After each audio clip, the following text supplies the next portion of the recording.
And speaking of Veterans Day, of course, we all know about World War II, and we know how World War II ended. It was Japan surrendered on the USS Missouri after 2 nuclear bombs were dropped, one at Nagasaki and one at Hiroshima.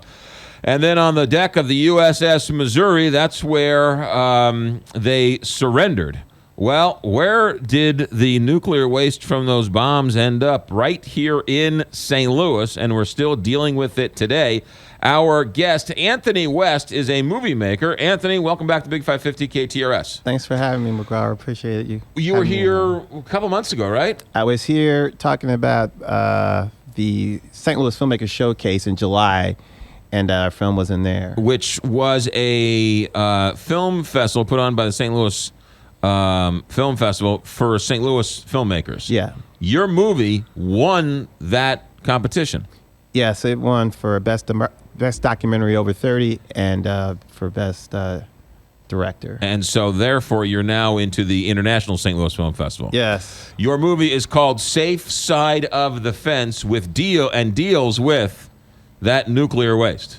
Yes. It basically, the film goes all the way back to the beginning, around 1942, during World War II, as you mentioned, when the United States was trying to figure out how to build a bomb. Before they could do that, they needed to learn how to make control a self-sustained chain reaction.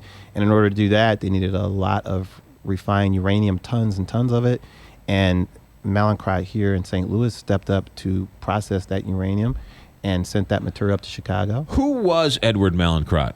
Edward Mallinckrodt Jr. actually ran a small chemical company, pharmaceutical kind of company here in St. Louis, and had a lot of experience working with ether, which is a big part of refining uranium, as we will later find out, and that's why he was really good at doing it. You told me he wasn't the first choice of the U.S. government, but was... He wasn't. They looked at a lot of larger chemical companies, but people turned it down because it was a very dangerous job. So one of the things I like to also point out that Mallinckrodt made some mistakes in contaminating those workers. A lot of those workers became the most contaminated workers in the history of the nuclear program. But that job was very important because we did want to make that bomb before somebody else made it, and they were able to do that. Your movie, The Safe Side of the Fence, does it get into some of those Mallinckrodt workers as well? Yes, the main film is broken down into 2 parts: workers and waste. There are a lot of workers,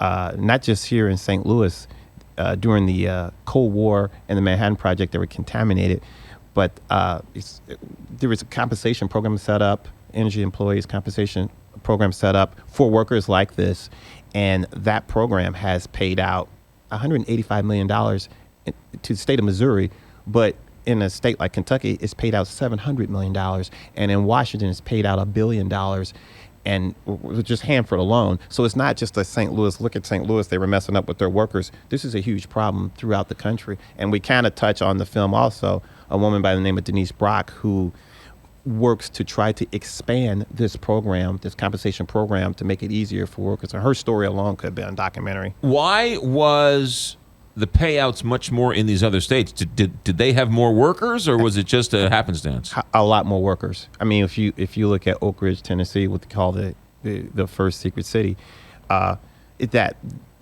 the program paid out $2 billion down there to Oak Ridge, and so a lot of the film deals with workers, because I really think that these workers were put at risk, and when workers are put at risk, you become put at risk, because I don't think they're really kind of tossing these workers aside, but then like, okay, we really care about you now. Right. When it gets into, when you get into waste, and a lot of people are like, hey, how did this material end up in this landfill or in this creek right by my house? Well, it wound up there because of this kind of lackadaisical attitude, which started with the workers. The movie is called Safe Side of the Fence. Anthony West, our guest. The movie is part of the St. Louis International Film Festival. It's tonight at 7 o'clock at St. Louis University Center for Global Leadership. Tickets at the door? It's actually free. Oh. I think St. Louis University, first of all, I'm honored to be there. And this is their first venue. This is the first time they come into the St. Louis Film Festival. I don't think they've been part of it before. Okay. And they're going to have my film there at that building used to be, I think, the old West Pine Gym. So if you go to their website, you'll be able to see a little map to get to it. All right, good. Tonight at 7 o'clock. So this is also part of the Bridgeton landfill burning fire, Republic Services. What are we going to do with this burning landfill with nuclear waste? This is where some of that stuff ended up. This is where some of that stuff ended up. And one of the things I wanted to point out in the film, I show a lot of examples of what a quote unquote cleanup looks like. And what it generally looks like is they come out and they do the best job that they can. They get as much waste out as they can. And then there's a lot that usually is still there. And so I think when people see the film, they'll have kind of an idea of what, I don't know what they're going to do at Westlake, right, but whatever they're going to do, it's probably going to take some time and a lot of work, and there may likely be waste there for a long time. So a lot of people have talked a lot about that. Let's go back to the workers for a second. How many Mallinckrodt workers are still around after all these years?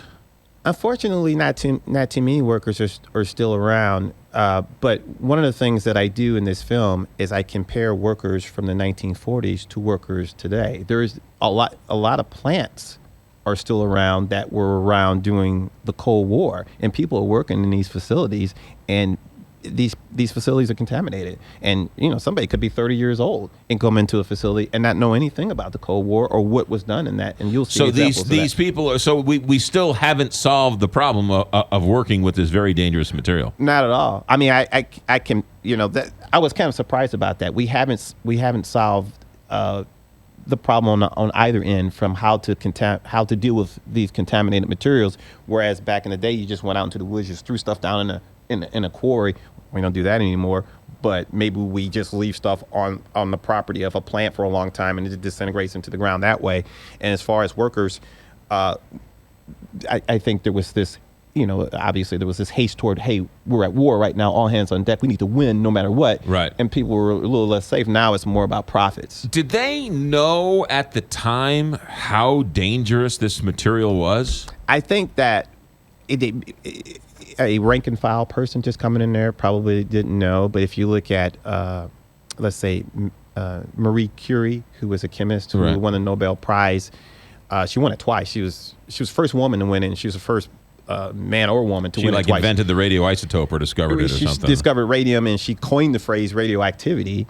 She died in 1934, right? and people in the scientific community knew who she was. Mallinckrodt didn't get the contract until 1942, right. So kind of late in the game to not know, but somebody in the scientific community. Right, but but early on, these people were handling it with their bare hands. They were, they go have a sandwich, not wash their hands, and go back to work. Exactly. That's part of the problem that Mallinckrodt, when they initially started down there in 1942, and after the war, by 1947, Mallinckrodt introduces a gentleman by the name of Mont Mason, who is a health and safety official, and he comes in and starts saying, hey, we got to change some of these rules. You can't handle this stuff with your hands anymore. And I think people were like, hey, where have you been? It's 5 years.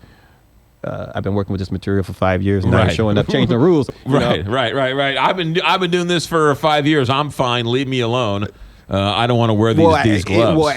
And some people were the opposite. Some people were in a panic. How come I didn't know this day one? Right. The movie is The Safe Side of the Fence. It won the St. Louis Showcase for the St. Louis Film Festival. It's now being debuted tonight at the St. Louis International Film Festival. It's on the St. Louis University campus, 7 p.m. Best place to go to find out more information? Or just show up at 7 o'clock tonight. Well, you could go to the safesideofthefence.com, or you could go to the filmmakers. You can go to cinemastlouis.org. There you go. cinemastlouis.org to find out all about the movie tonight, 7 o'clock. Anthony West, working on anything else? Not right now. It's just trying to get this film across the country because the reaction has been phenomenal. It has been unbelievable. We just went down to the River's Edge Film Festival in Paducah, Kentucky, where there's two facilities down there, the Honeywell plant and the gaseous diffusion plant down there. And now we're going to Los Angeles December 3rd because they're dealing with the Santa Susana plant out there. We're going to Kansas City December 15th because they have that Bannister plant there. We could have shot this film in a lot of cities. Could have shot it in Ohio. Would deal with all this. It's the same story. Any criticism of the movie? Anybody complaining? Anybody saying you took liberties? Anybody saying you're overstating this? You're making too much of this? Anybody? Not yet, but then again, it's only showed one time. Well, that's what you need. You need somebody to sort of say this movie's bogus, right, to get a little more attention for it. At the same time, what was very important to me was to get the scientific community on board with the film. I'm not a science guy. My dad will tell you that. I was like a guy that got like maybe a C in science, But, I wanted to get the science right in this film. So I did show this film to a member of the scientific community outside of St. Louis and just gave him like the footage, basically the film and my documents and say, look, did I get the science right? And he said, yeah. You're on it. So another important movie, part of the St. Louis Film Festival, another important story, including what's going on at the Bridgeton landfill with that nuclear waste. The movie, The Safe Side of the Fence. Go to cinemastlouis.org. It airs tonight on the campus of St. Louis University. Anthony West, you're always welcome here. Thanks for coming in. Thanks a lot, McGraw. You got it. 9:20 here, Big 550 KT.